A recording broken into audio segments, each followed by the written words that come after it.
Good morning. Hey everyone. Smart start. Yes. Good morning. It's Friday, August 25th. How is everyone today? I'm going to give us a minute for everybody to get here and let me say good morning and talk to you all. Before we start, guess who?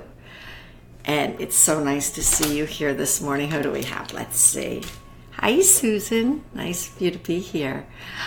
So it's Smart Start, and it's a way to start your day looking at a piece of art and kind of letting the external noise that we all live with, whether that be the internet and everything that's kind of going on around us, or just our own stuff, it's just to let it fall away, look at a piece of art, and let it affect your day. So let's see. Hey, Jean. Hi, John. Hi, Eunice. Good morning. So, Eunice, I'm so excited that you like the Van Gogh book. I'm so excited. It's such a great book. Hi, Kathleen. So today we're playing Guess Who. And this Guess Who, I don't know. I can't tell how hard or easy it is. I really can't. But I want to wait for a few more people to come in because otherwise then it's hard for them to play because you guys may guess it right away. I don't know what I'm talking about. So tell me something, everybody. How are we doing? Write to me. John, how are you? Susan, how are you? Kathleen, how are you doing? You have a whole new Facebook page now. Has that changed things for you just internally for yourself, or how are you feeling about your work and everything? I'd love to know. I really want to know. Because I think that, hi Alvise, I think that when we make changes in our lives, even the smallest change, like a Facebook page or our Instagram, it's empowering in many ways. It's a change. It's a pivot maybe. Even if it's just staying on the same path but stronger, it's important and it somehow informs you. And I think that you need to take that moment. Hey, Stan. Good morning, my favorite hillbilly. Yay, Stan's here today. Yay. Hi, Mario. How are you? Mario, I'm going over the pieces that you sent me. Thank you so much. I'm sorry, my eye is tearing. I don't know why. I must have something irritating it. I'm sorry. So anyway, I'm not crying. I don't want you to think I'm crying. Of course, you know I will be on Monday because my son is going off to college. But you know what? I'm determined not to not cry, but to just look at this as just another chapter in our lives as a family, and my son's life. This is so exciting for him. He's worked so hard for this. So, okay, everybody, guess who just joined us?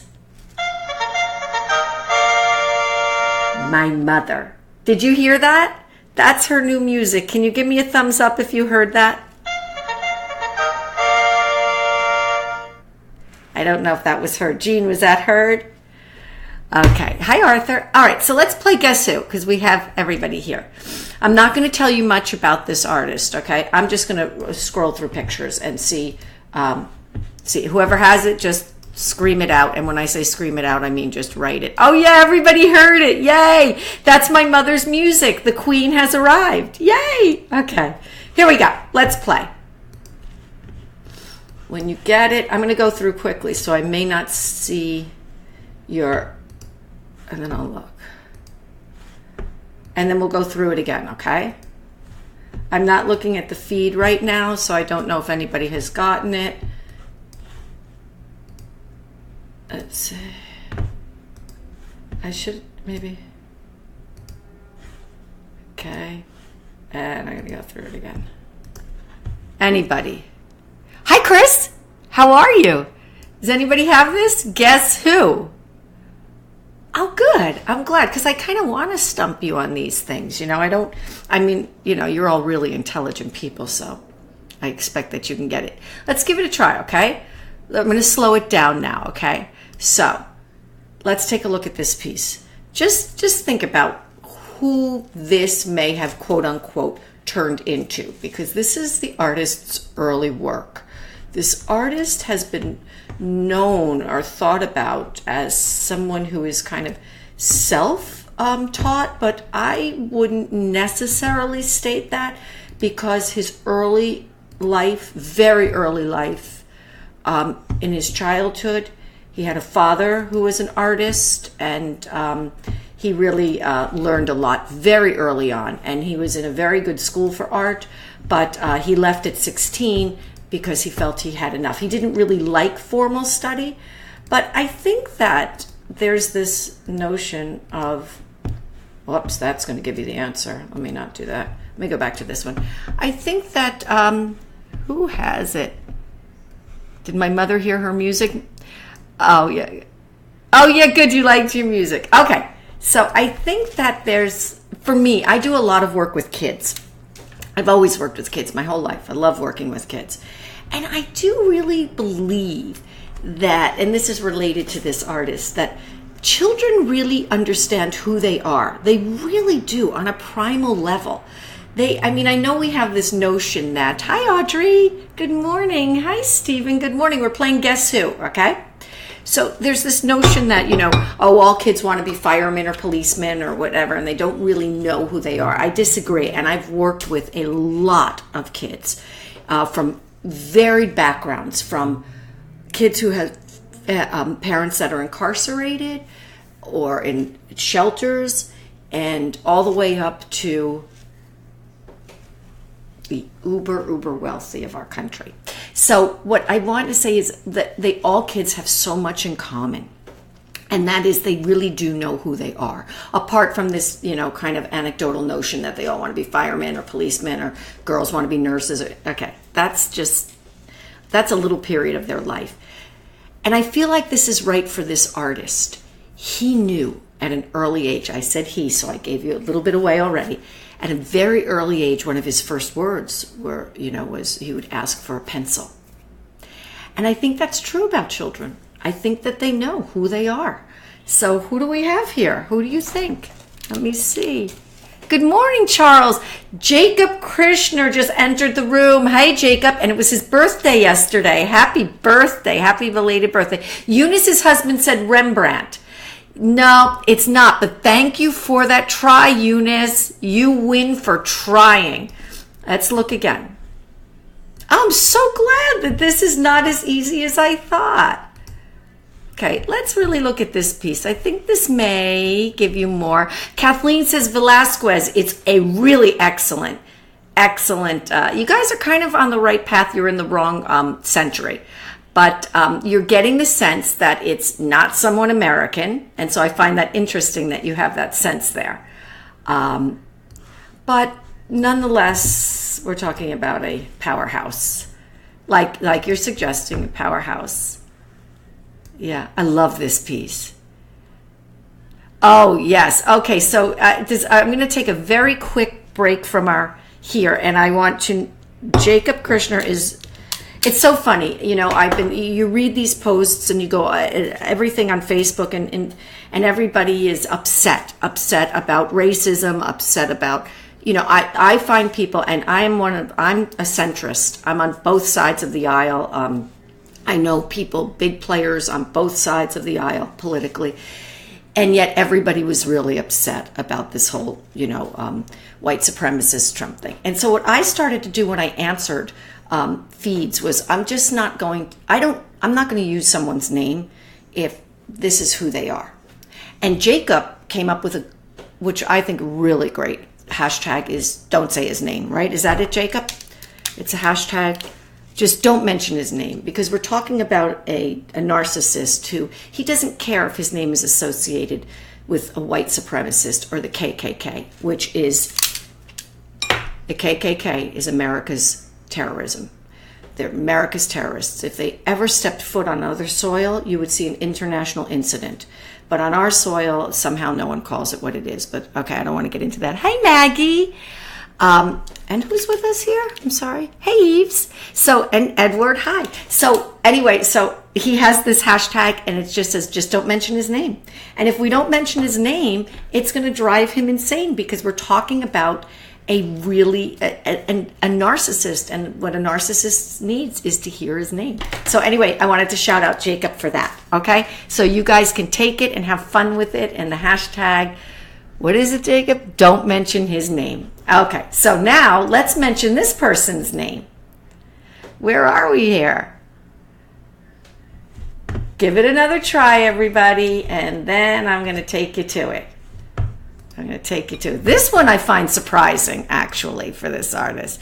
Kathleen El Greco. Kathleen, this artist, was very inspired by El Greco. Very, very good, but it's not it. Okay, I'm going to take you to it. Let me read you something, okay? From the very early years of his life, according to his mother, his first words were peas, a shortening for lapis, which is the word for pencil. From the age of 7, he received formal artistic training. Oh, good, Maggie, I love that. Formal artistic training from his father in figure drawing and oil painting. His father was a painter who specialized in naturalistic depictions of birds. He was a professor of art at the School of Crafts and a curator at the local museum. All right. I can't believe you guys didn't get it. All right. That's okay. So here. Oh, did I show you this one? I showed you this one, right? This is a surprise. Hi, Saeed. Saeed, we're playing Guess Who. Hi, Christopher. We're playing Guess Who. Who do you think this is? Eunice. Give me the whole name. Is that right? Is that what you said? I think Eunice got it. I think Eunice got it. Eunice, can you spell it out for me?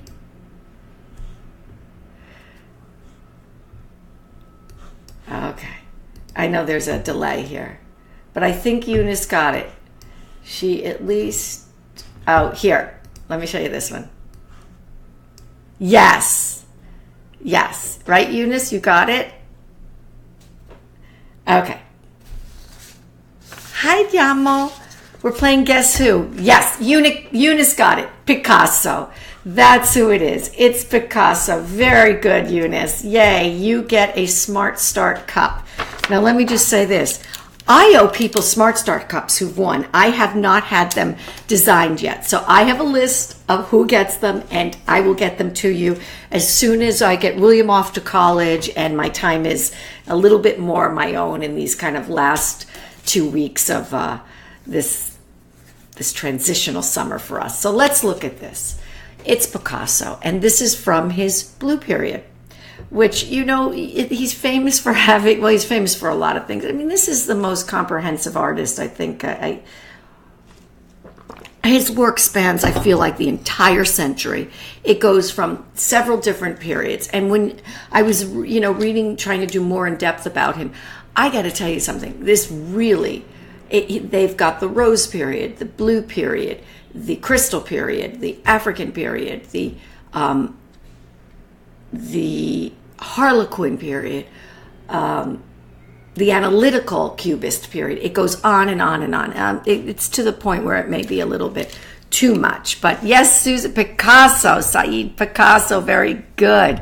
Very good. So we have Picasso here. This is from his Blue Period. So we're talking about 1902 to 1903. And I want to read you a little bit about the Blue Period, okay? And then please comment. Tell me what you think about this piece, because I find this piece... oh, hi, Brenda. Good. Big Picasso fan. Love that. I find this piece really stunning. There's something almost otherworldly or ghostly about this little girl. I really find it almost... It's like we almost see her again in Guernica. Remember we talked about Guernica the other day? And I mean, I don't mean to mean it in a bad way that we see her, but kind of like in these faces, like the ghost coming in the door. There's just something otherworldly about her. Okay, so Picasso's Blue Period is 1901 to 1904, and it's characterized by somber paintings rendered in shades of blue and blue-green, only occasionally warmed by other colors. It began either in Spain in early 1901 or in Paris in the second half of the year. Many paintings of gaunt mothers with children date from the Blue Period, during which Picasso divided his time between Barcelona and Spain. Good morning, Colin. In his austere use of color and sometimes doleful subject matter, prostitutes and beggars are frequent subjects. Picasso was influenced by a trip through Spain and by the suicide of his friend. Starting in autumn of 1901, he painted several posthumous portraits of his friend, culminating in a gloomy allegorical painting, La Vie, which I will post after in the link feed. Okay, so Maggie says, especially his figures. He always brings his viewers through his figure paintings by a graceful line that connects the forms, always, and it's brilliant and gorgeous. Wow, that's a really great statement. I want to read that again from what Maggie said. He always brings his viewers through his figure paintings by a graceful line that connects the forms. I think that is a really, really great observation. I think that that is so true. Look at this. We see that right here. Thank you. Okay, wait. So now let's go to, the next is the Rose period, right? And I think it's hard to break down an artist by this kind of stuff, but it's there. It's that, some of it is art history. Audrey's asking me, didn't Picasso? Yes, that, as I'm reading about the suicide of his friend just right now, I'm mindful of the fact that he lost his sister at a very early age, and that was really traumatic for the family. And I think that's when they moved, and then he started this art school. And at the age of 14, he already had kind of mastered so much of drawing. Yeah. The otherworldly part to me is in her eyes. Yes, similar to Guernica. That's right, Brenda. You said that you've seen it in person. I think you had mentioned that. Yes, I think that that's true. I'm going to go back to that in a second, Brenda. Let me just read from the Rose period. The Rose period is characterized by lighter tone and style, utilizing orange and pink colors, and featuring many circus people, acrobats, and harlequins known in France as saltimbanques. Yes, thank you, Saeed. Kasama is the name of his best friend. Yes. And you know what? I had the name here, but I didn't want to read it because I thought I'm just going to stumble on it anyway. But that's great that you knew that. Thank you so much. The saltimbanques, okay? The harlequin, a comedic character usually depicted in checkered painting clothing, became a personal symbol for Picasso. Picasso met Fernande Oliver, a Bohemian artist, who became his mistress in Paris in 1904. Oliver appears in many of his Rose period paintings, many of which are influenced by his warm relationship with her, in addition to his increased exposure to French painting. The generally upbeat mood and optimistic mood of paintings in this period is reminiscent of the 1899 and 1901 period, just prior to the Blue period. And 1904 can be considered a transition year between them. So I think that that's very interesting. I want to go back. Maggie, right? I'm sorry, Brenda.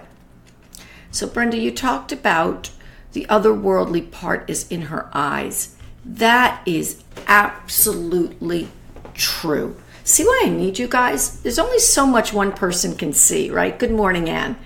And other people see, and then it just brings a new level to the piece. It kind of just opens up all our eyes together, and we can see what, sorry, let me show this.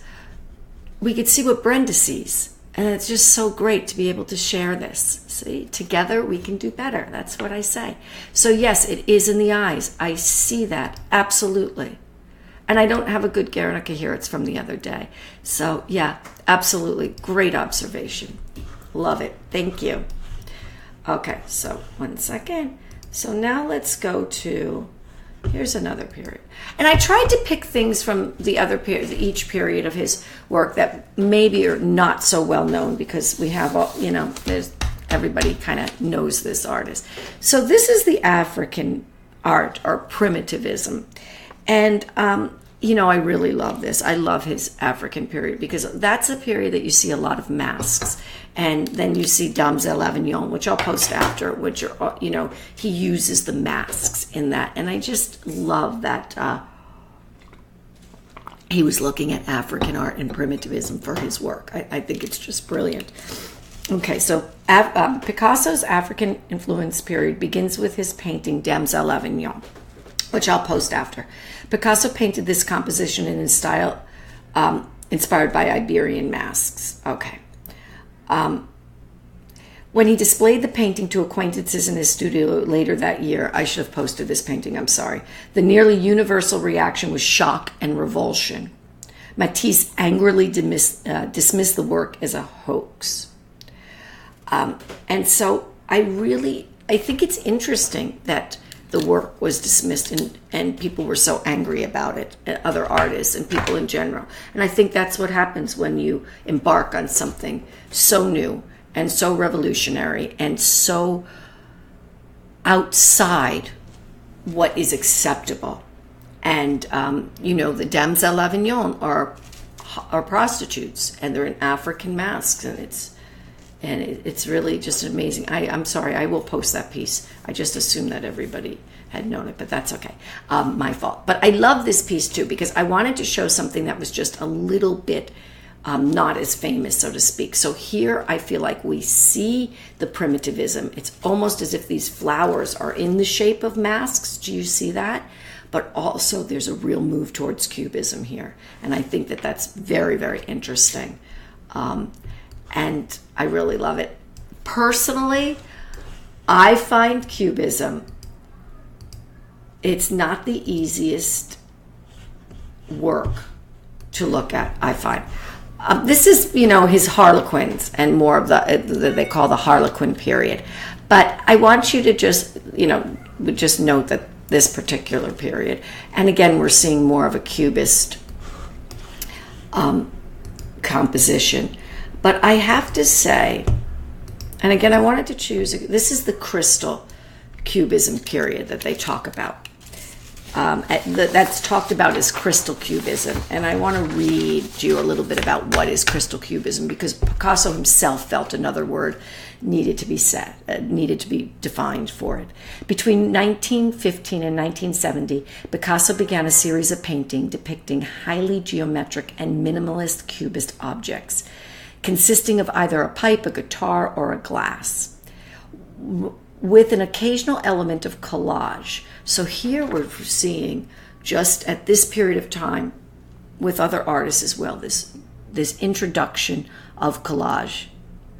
Hi, John Haber. Hi, Peter. John, how are you this morning?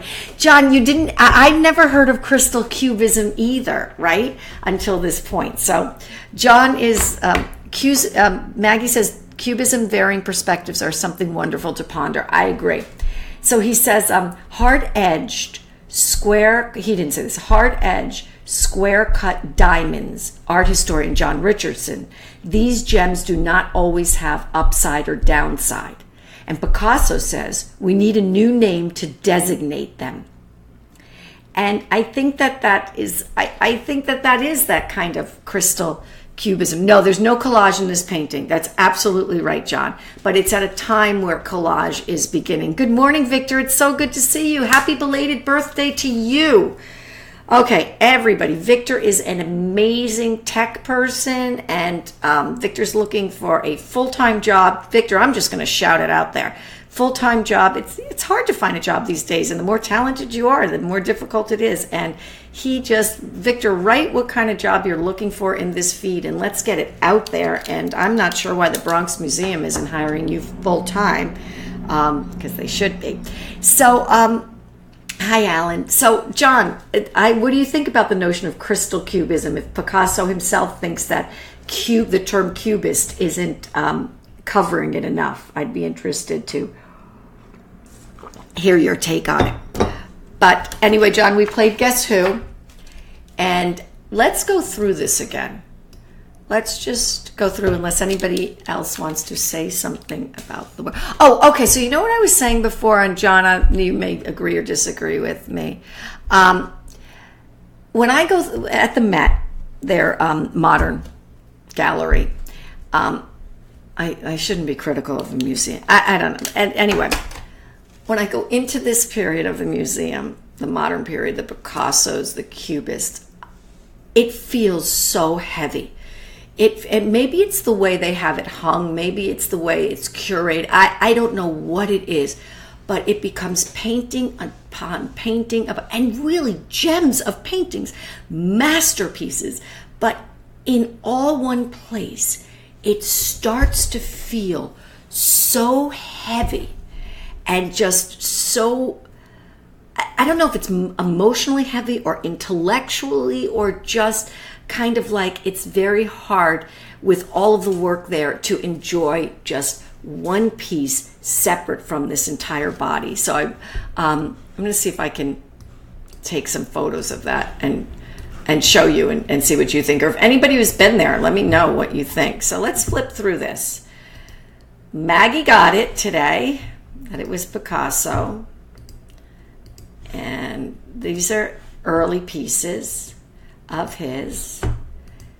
And so this notion, that I think that there's this notion that he's self-taught. And he's really not. I mean, his father was an artist. His uncle was an artist, I believe. He went to school at an early age. I mean, we're talking about a prodigy in many ways, right? And so this notion that he's self-taught, it kind of reminds me of when people say they can be self-taught. They don't have to go to college because, who is it? Bill Gates dropped out of college or whatever. Well, it's not as simple as that, right? It's not as simple as that. He really did have an education in art, but at 16 or 17 he decided that he'd had enough of formal training, and he was quite right. I always say I think kids really know who they are at a very early age, and I think that this artist certainly did as well. So that's who we have here for Guess Who. And of course I want to hear all your comments, and I hope you guys of course have a wonderful weekend. You know what, I don't think I'm going to be able to do our Monday show, our Van Gogh Monday, because we will be on our way to Boston. Wait, John Haber has weighed in, sorry. The term sounds just weird to me, but if anyone likes it, fine. But the brown isn't only about translucency. It can include texturing, as with upholstery, right, and a grain of wood, right.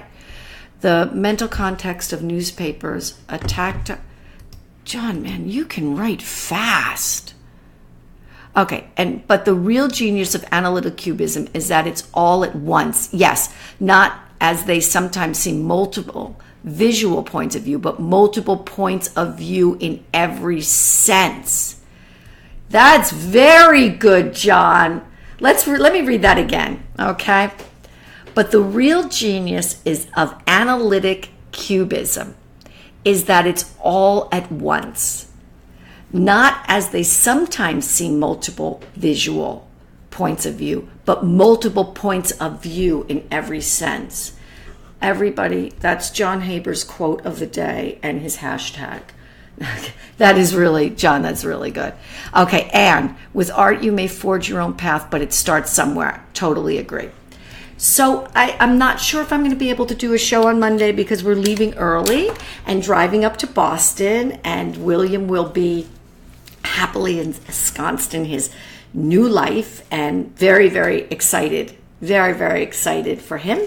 And for us, it's a kind of a new place for us as a family.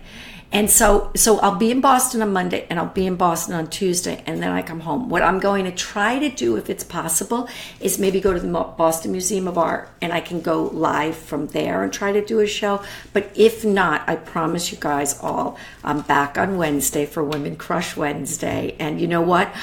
This may be Women Crush Wednesday. I may actually have to do a show about myself, that I crushed this college thing, that I crushed it. I took my son to college and I didn't break down and make a scene and embarrass him, and I just sent him off with strength and good wishes and love, but that won't be the case.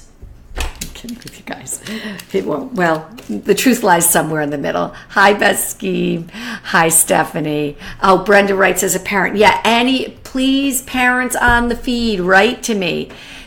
Okay, as a parent who's dropped off 2 kids at college, it's a bittersweet experience. Yeah, I've heard that, the bittersweet, and that's I find one of the hardest experiences in life are those bittersweet experiences. So I'm, kind of prepared for it, but I want to make this.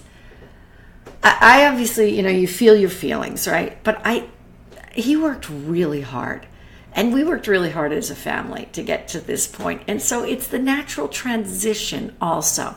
And I also think as parents, and specifically as mothers, because I think the father has a different experience, that we can support ourselves. There's a huge network of support. But I'm just so excited about his new life. And I'm so excited that he wants to explore a new city and kind of make that his own.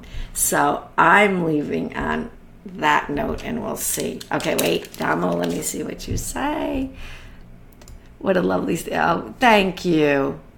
I really see that as, yeah, you know what, Diamo, and I answered a question of yours on Praxis today, I believe, right? Here's what I think. When William was a little concerned, if I would, be very upset or whatever, I basically said to him, I look at this as a family, as something that we're doing as a family. And I want to do this well. I want to succeed at this. I want, like I did, I wanted to be a good parent to him. I wanted to be a good mother to him. So all along, I made choices about what felt right. So in that way, good morning, Roger. We just played Guess Who, and now we're talking about me sending William off to college. So I feel like this is another way to say, can we do this as a family well together? Can each individual get their needs met? And as the family together, can we do this send off in a way that is empowering and is a continued foundation for growth? Let me see, Alan. He will love Boston. My son went to Tufts. It's a great place for young adults and kids. Alan, it's funny.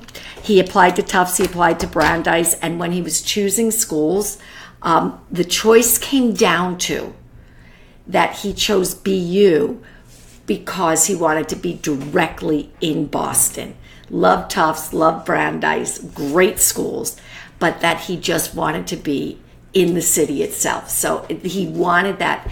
He wanted Boston as a campus. And so I think that, he knows who he is, and we're very excited about it. So thank you for letting me talk a little bit. It helps me. I want you all to have a great weekend. Continue to write. I'm going to post Damsel Avignon, and I think I mentioned another piece that I was going to post. I'll find it. I'll go back through the feed. Have a great weekend. I may see you Monday or Tuesday. I may not, but I will definitely be back for Wednesday. John, thank you for your insight, and everybody, thank you for your insight. Your comments are just amazing about the art. What you see inspires me, and I see things in a different way, and I just love seeing pieces in a different way. Wait, Maggie, I have to read it before I leave. It's a very rich experience. Crying and being sad, is a normal part of it. They do come back, and your relationship with them just blossoms as they get older. Oh, I love that, Maggie, because you know what? I felt that all the way. I know I keep saying goodbye to you guys, but now I have to talk to Maggie, and please stay with us. So here's what I thought all the way. When they were little, it's this I feel like some moms get into, and this is not to criticize at all, it's just an observation, it's almost like a continual mourning period. So they're no longer an infant, they're no longer a baby, they're no longer a toddler, they're no longer 5, they're no longer 6, they're not, then there's these parties when they're 10 years old, double digits, now you're double digits, and it's like this mourning of my baby is leaving. But as William has grown up, and of course I loved every moment of baby, everything, every moment,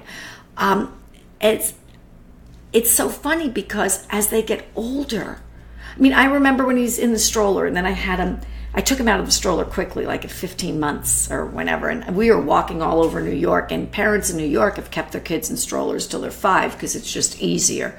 And I loved holding his hand, being next to me. And then as he got taller, and then he towered over me, right? And hi, Jeff. Hi, Gina. We're talking about William right now. We played Guess Who.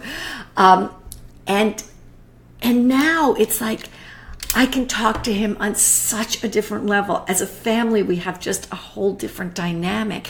So it becomes so exciting. And I'm not in this mourning of what's past, but just which is so exciting of what's coming. And to think about him going off to college, and I know he's going to do really well because that's William. And I know he's going to love Boston, and I can't wait to explore, to see the city through his eyes, because it'll be different. I never lived in Boston, so he's going to show us something that's completely new, just like you guys show me what you see in art, and I love that. So thank you all very, very much. Right, Maggie? I even mourn not walking them to school anymore, right? Am I right about that, Maggie? Yes, right? It's true. The mourning, it's like, we're in a constant mourning, and it's like, no, we got to get them, you gotta, it is what it is. As a professor, Chris says, like many folks here, I think of my students as my kids. Yeah. And we are here to watch out for them, both inside and outside. Know that they'll be in amazing hands. This is my favorite time of year. Oh my God, thank you all. That kind of support, this is why I do this, really. People think I do this for them. Thank you for producing these shows and putting them on. Yeah, it's also for me. It really is, because I have the need for it. So thank you all so much. I'm going to report back and let you know how it's all going. I may have to private message you if I need some more support, but I think it's going to be great, and I'm very excited about it. So if I don't see you Monday or Tuesday, I will be back on Wednesday, and have a great weekend, everyone. And continue to write in on the feed or anything that you want to say, and I'll post some more. I'll post Dames à l'Avignon and more Picasso. Thank you. Thank you so much. Thank you. And you know what? It's so true. Together, we do so much better. I am so much better because you're here. It's so true. Hi, Mark. Okay, goodbye, everyone.